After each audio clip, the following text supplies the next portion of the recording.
জয় শ্রীরাম বলে সরকারকে নতুন সরকারকে নিয়ে এলাম। দিদি 15 বছর ছিল, দিদির কাজে খারাপ দেখে আমরা দিদিকে পাল্টে দিলাম। আজকে দিদির জন্য আমরা যে গরু বাছর পালন করছি আমরা বিকতে পারছি না মুসলিম ভাইদের কাছে, যার কারণে আমাদের এই সরকারকেও আবার কি পাল্টাতে হবে।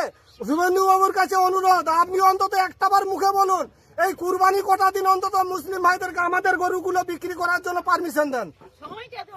শুভেন্দুদের কাছে এটাই অনুরোধ করি, কারণ আমরা জয় শ্রীরাম বলে আমরা এই সরকারকে নিয়ে এসেছি।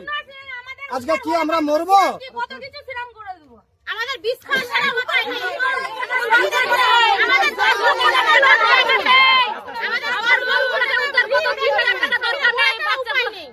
শুভেন্দু বাবুর কাছে অনুরোধ করে বলছি, আমরা তাহলে সবাইকে বিষ দিয়ে দিই, আমরা বিষ খেয়ে মরে যাবো। দিলে বিজেপি সরকার খুশি হবে। আমরা ভালোই দাবি করে সরকারকে জয় শ্রীরাম করে নিয়ে এলাম, আমাদের এত বড় ক্ষতি। বিষ দাও, আমাদের বাচ্চাদেরকেও খাইয়ে দেবো, আমরাও খেয়ে মরে যাবো।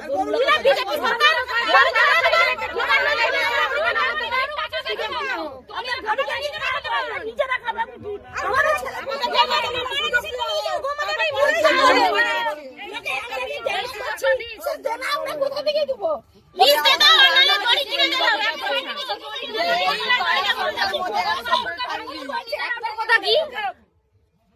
বললো যে 14 বছরে পরে গরু কাটা হবে।